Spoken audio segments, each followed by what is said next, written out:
Did you sexually assault a woman in Wagner, California? I have, as far as the media is concerned, I'll keep this very simple.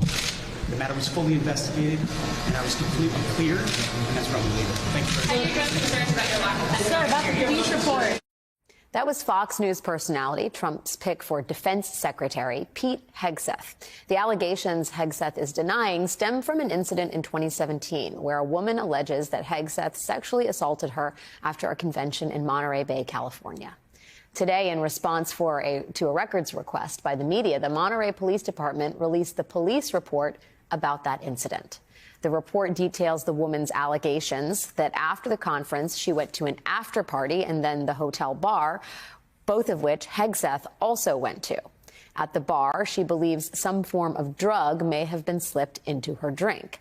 She says she remembered walking out of the bar and ending up at the hotel pool where she claims to have had an argument with Hegseth. She says her next memory is being in Hegseth's hotel room, where she says Hegseth took her phone and physically blocked her from leaving his room. She remembers saying no a lot, and then she remembers a sexual encounter took place. The sexual encounter part of the report is a little too not safe for work for television, but just know that I am sparing you some details here.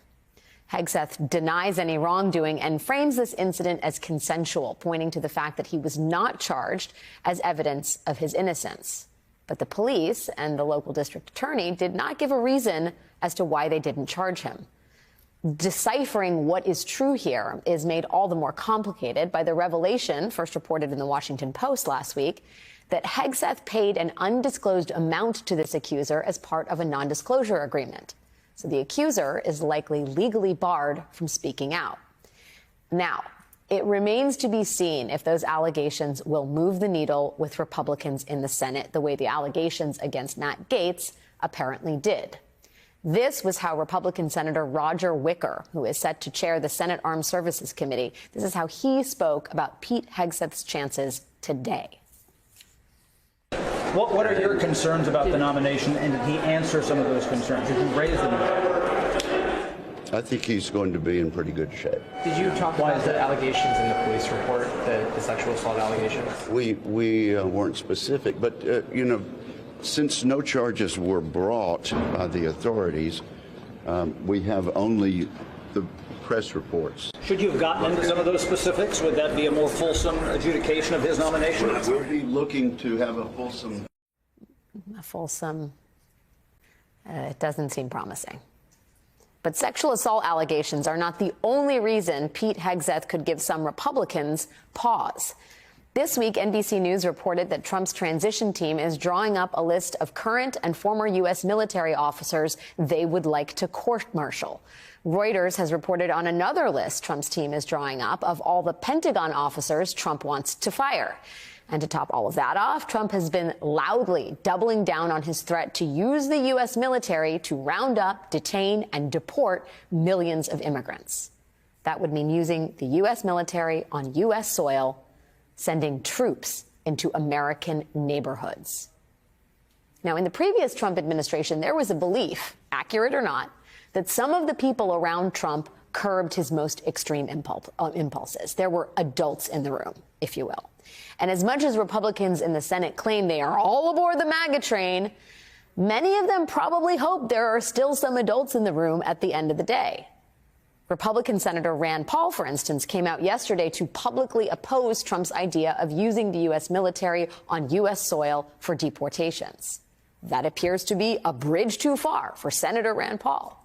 Again, it is a low bar, but it is a bar.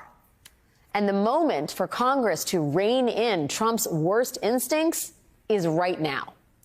Pete Hegseth, if he is confirmed as Trump's Secretary of Defense, appears to be more than willing to go along with everything Trump is asking for and will treat anyone who stands in Trump's way as an enemy of the state. In addition to being a Fox News personality, Hegseth is also a prolific author. In the past 4 years, he has published 3 books, American Crusade, Battle for the American Mind, and The War on Warriors. Jonathan Chait at The Atlantic spent the past few weeks reading all those books. American Crusade calls for the categorical defeat of the left with the goal of utter annihilation, without which America cannot and will not survive. Hegseth writes, our American crusade is not about literal swords, and our fight is not with guns yet. In the War on Warriors, Hegseth makes clear that he views the American left as actual enemies of the United States. The expectation is that we will defend America against all enemies, both foreign and domestic. Not political opponents, but real enemies. Yes, Marxists are our enemies. And Hegseth reportedly does not mince words about how the U.S. military should treat those enemies. In the War on Warriors, Hegseth makes plain that he considers the very idea of rules of war just more woke nonsense. Our enemies should get bullets, not attorneys.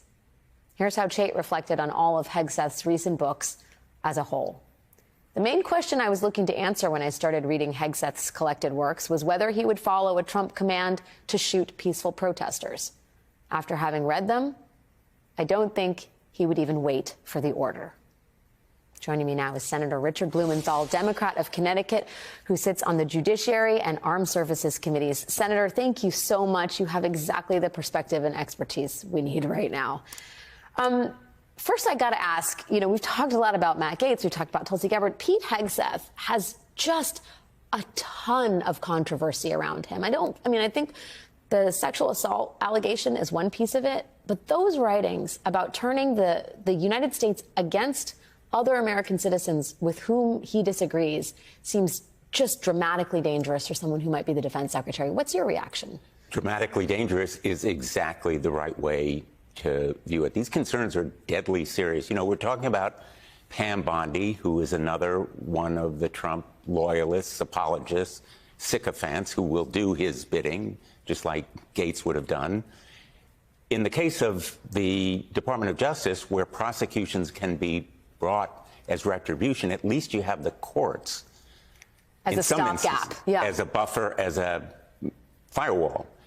In the case of the Department of Justice, if there are orders to troops, the Department of Defense, to shoot in case of a protest or a gathering in a church basement or any kind of meeting, there is no restraint of the same kind. And so what this kind of threat represents is something profoundly dangerous to our democracy. And that's why I have actually proposed a measure that would constrain the Insurrection Act, which is the legal basis for the president to order this kind of military intervention on American soil. And remember, we use the military to defend our nation. We do not use it against our own citizens on American soil. And that's the basis of our constitutional principle and also the Insurrection Act. Unfortunately, the Insurrection Act is so broad that he could misinterpret it. Do you think Senate Republicans share your trepidation? Do you think you'll have some bipartisan support for that measure? I think my Republican colleagues are very sympathetic to it because it's not just about Donald Trump. It's a weakness in our present law. It could be misused by an independent or a Democrat in that same office. We ought to move to correct it. But right now, we can see the fire on the horizon, and we ought to do something about it because I think our Republican colleagues ultimately will be judged harshly by history if we fail to do so. And so I think this concern about the misuse of the military also deeply concerns our military. Yeah, of course. There's also the issue of what Hegseth, as the Secretary of Defense, might do to the actual military itself. I want to play a little bit of audio. This is from earlier this month. This is Pete Hegseth on a podcast talking about what he wants to do if he's in charge of the military. Let's take a listen. Well, first of all, you got to fire.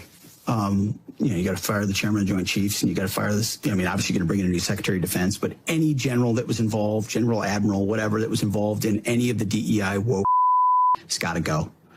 Either you're in for war fighting, and that's it. And that's the only litmus test we care about. You got to get DEI and CRT out of military academies, so you're not training young officers to be baptized in this type of thinking.